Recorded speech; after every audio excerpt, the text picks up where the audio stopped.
let's go ahead and start talking about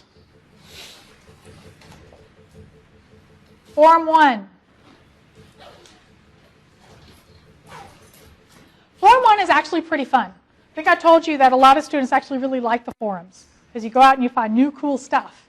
And I actually love reading the forum postings because, when it comes to students, yeah, there's some redundancy, but most of the time, you guys find really cool stuff. I can learn some really cutting-edge, cool stuff from you guys. It's awesome. And I also get to see how you think. That's the real reason. Get into your minds. No, I'm just kidding. All right, so our first forum post. There are two parts to all the forums, including this one. Just as a reminder, there's the original forum post and rating of other students. You must do both to get full credit. And by the way, to get full credit, you also have to include all the information I'm asking. And here's one more thing. Don't copy and paste someone else's post. You will get caught. You will get a big 0. And if I'm in a really bad mood, I'll turn you in for cheating. All right, so make sure you do your own work. And by the way, when I've caught students cheating, the number one way that I catch them, what do you think it is? I think it's because I go and I investigate carefully? Because I think you all are cheating? Yeah, no. I do investigate. But usually one of your fellow students is going to rat you out. Why? Because I curve. And that means that if you cheat, it can hurt them. So if someone else cheats, it can hurt you. So don't cheat. I'll mention this a couple more times in class, by the way. All right, so for your original post, I want you to start by reviewing the Topic 2 presentation slides. I'm going to start talking about them on Thursday. Now, why do I have you actually start Forum 1 before Thursday? Because what do I want you to do before class? Yeah, I want you to read the material. Great way to get you to read the material. So, review the Topic 2 presentation slides. Then I want you to find an example of poor design in a physical product. Not a digital product, it must be physical. It can have digital elements, but it must be a physical product. It can't just be a software application or just a website. It can be a handheld. It can be something in your car. It can be something in an elevator. A physical object that has something in it that has poor design. And here's the second part. I want you to have personally used it or seen it. So you have to have used it or seen it. I don't want you to go looking for an article that talks about the poor design of an Audi 5000. I'm making that up. I don't know if there's an Audi 5000.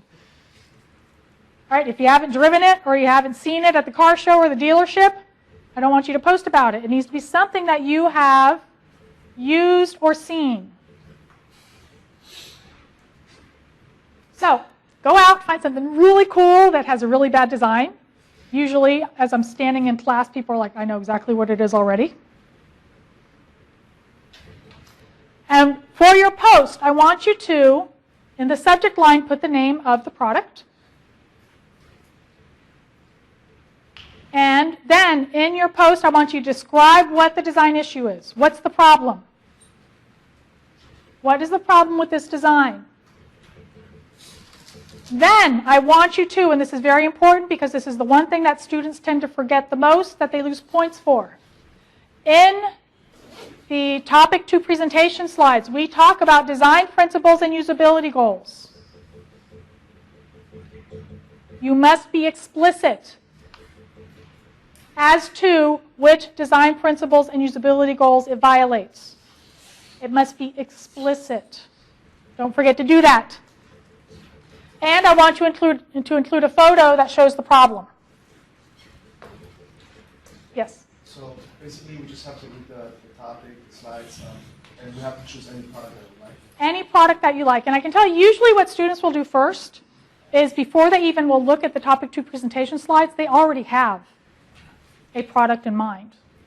So first they'll actually go and they'll look for a product. They'll write down what the problem is. Then, of course, they will review all the presentation slides before Thursday, when I'm going to start covering these things, right? Yes. And after that, then, they take a look at it from the perspective of the design principles and usability goals.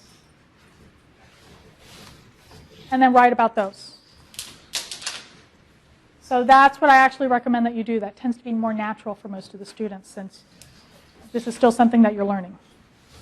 All right, your original post is due 1 week from today, by midnight. Actually, I guess 11:55 p.m., according to Moodle. All right, so your original posts, 1 week from today. Then you will have another week to rate all of your fellow students' posts. All. It's a quick drop down. Read it. Oh, this is awesome. It's excellent. Or, oh boy, okay, not so good. You don't have to comment, no. You can if you want. I encourage you to comment. A lot of times, some of you, like when you have a handheld, that, like a smartphone that has something you don't like, every single person in class who also has it is always like, oh yeah, this is such a pain. Feel free to make comments. But you only have to rate everyone else's posts. You have 1 week to rate everyone's posts. I recommend that you wait until next Tuesday to start rating posts, so you can do it all in one sitting if that's what you desire, and you don't miss anything.